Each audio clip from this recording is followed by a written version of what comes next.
Hi, and welcome to Introduction to the Health Benefits of Sage. I'm your presenter, Dr. Brad McKeown. So in this session, we're going to be learning about what is sage, the cognitive actions of sage, other actions and functions of sage, the uses of sage, as well as comments on a clinical trial that was run on sage. So starting off, what is sage? So let's go back in time. Herbal medicines have been used since the dawn of time through all different cultures and all different backgrounds, all different countries. And a lot of herbal medicines today are originally derived from constituents or chemicals of herbal medicines. So with sage or salvia officinalis, the word salvia originates from the Latin word meaning to heal. The use of sage, salvia officinalis, spans several thousands of years and has a long history of use in wide different cultures.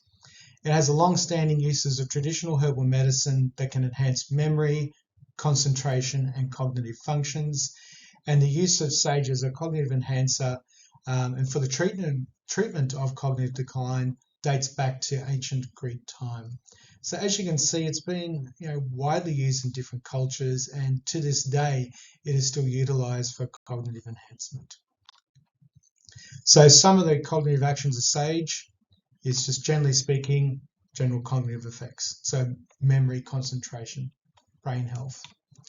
It's been found to improve secondary memory, long-term memory. So this is the unlimited storage of memory. So while you're watching this brief introduction to sage, I want you to think about, are you sitting down on a chair? And then I'll get you to start thinking about, how do you know you're sitting down on a chair? You learnt the action of sitting when you were very young. You learnt that the chair was a chair.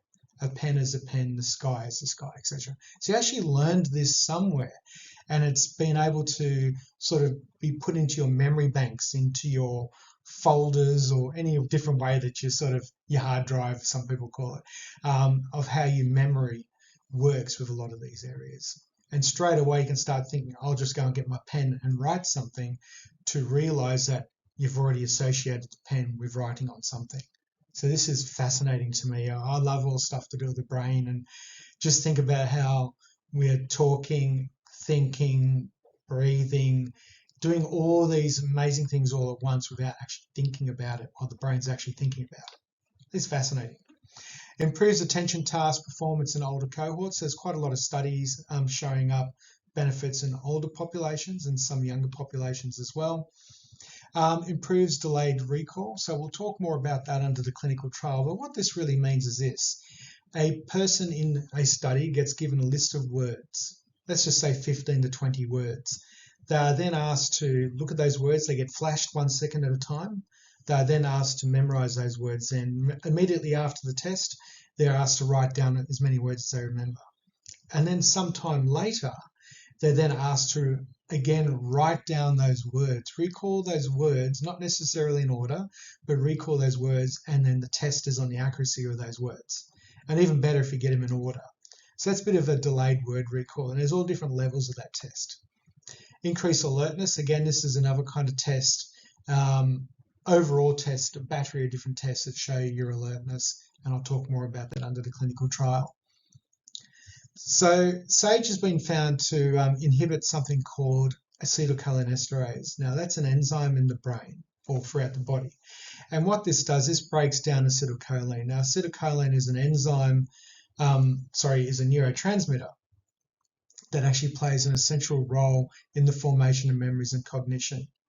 And when we're younger, we tend to have higher levels of acetylcholine through various tests. They've shown this because we're learning and remembering and going through details. And as we get older, that acetylcholine may either be reduced, or there may be an increase of acetylcholinesterase, which is breaking down the acetylcholine, not allowing it to do its job effectively, leading to those sort of foggy memory statements and just your general concentration dropouts, like I nearly had just then.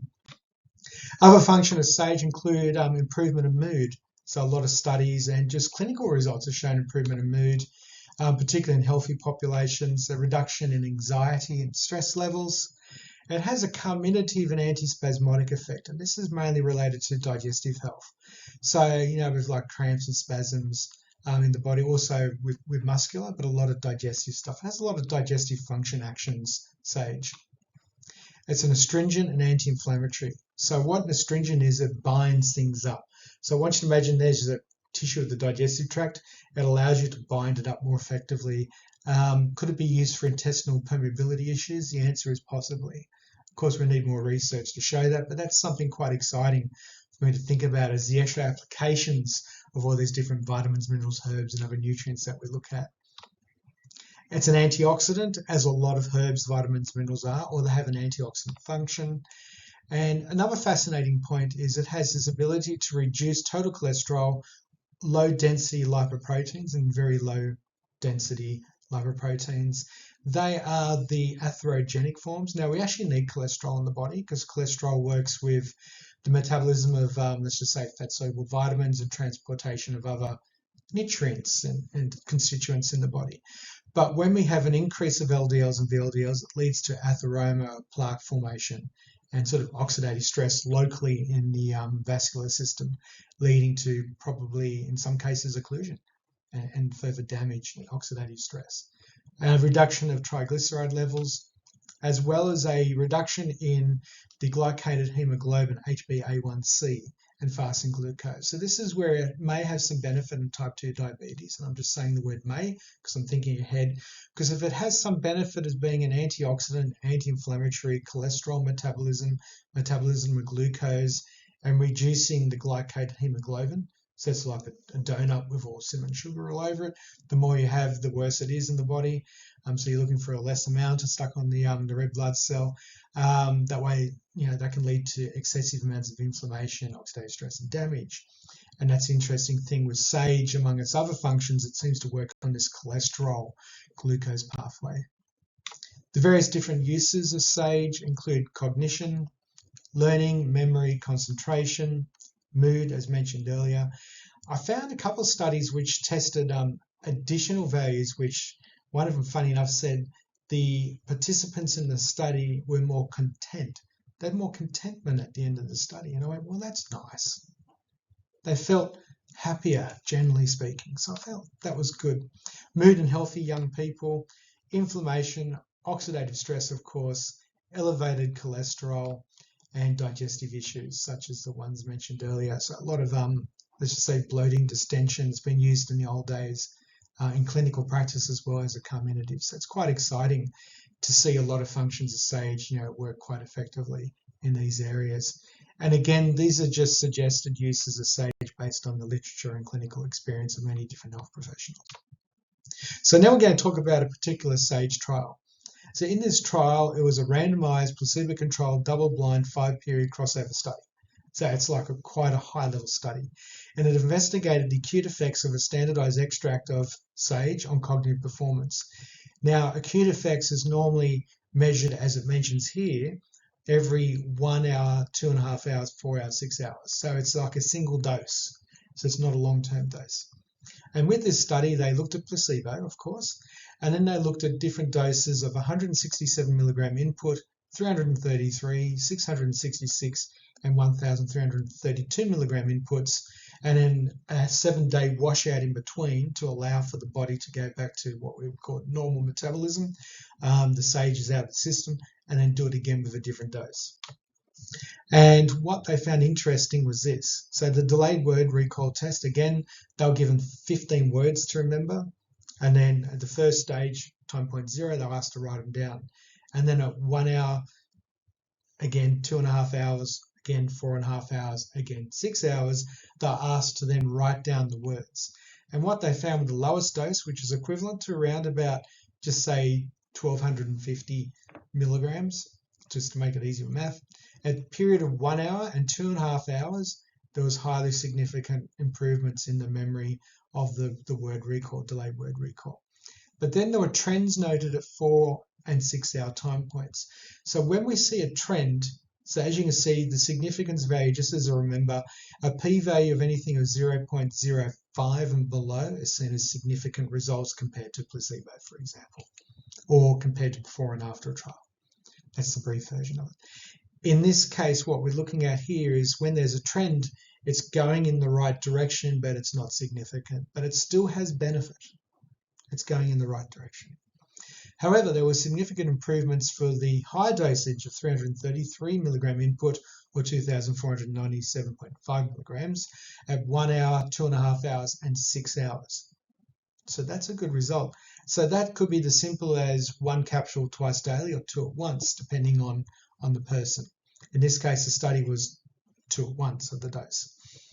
With this 666 milligram or equivalent to 4,995, so now we're going a much higher dosage, the same results were demonstrated at 1 hour and 2.5 hours, and at the higher dosage, which is equivalent to 9,990 milligrams, sorry, the units are missing, revealed improvements of 1 hour, 2.5 hours, and 4 hours.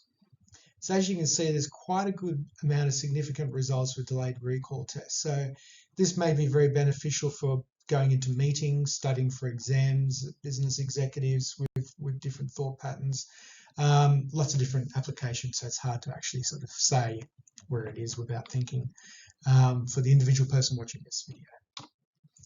As well as another test they did was secondary memory performance, and this is combining a lot of the different tests. So the word recognition, picture recognition, immediate word recall, and delayed word recall. So we already know the last two. Now, picture recognition is where, for example, in this case, they used a house with 9 windows with lights on in various different windows. They'll then showed later on the same house, but with one of the lights out. They're then asked to pick which one was the window which had the light on beforehand. So it's quite interesting because it's now putting in a picturescape. And word recognition is when there's a battery of tests with the word yes, for example, and you have like a yes button, and you press yes on the button every time the word yes comes up. And then there's another test where you have a yes button and a no button, and you have to click a yes every time you see a yes and a no every time you see a no. So you're now looking at a greater functional state of yes, no, yes, yes, yes, no kind of thing. And it's relatively fast, and it's allowing that accuracy of attention to that. And as you can see, there were some significant effects with the dosage of the 333 milligram or 2,495.5 milligram dosage. So it's quite interesting. And at the end of the study, of course, they did in vitro analysis confirming that the cholinesterase activity. So they did an in vitro study where they had the sage extract and then measured it in like a test tube. It's not exactly the same as the body, but it gives us an idea that that extract may have been doing it by that mechanism of action, but we won't know, essentially. And thank you very much for watching this video on the health benefits of sage. I'm your presenter, Dr. Brad McKeown. I'm a naturopath, nutritionist, herbalist, educator, and researcher. Here are some of the references that I used to put together this short introduction. To find out more, please go and visit your local health food store, Go Vita. And as well, just as a reminder, this is for informational purposes only, not a substitute for medical advice. If symptoms persist, talk to a health professional and follow the directions for use. Again, thank you very much, and I wish you all the best.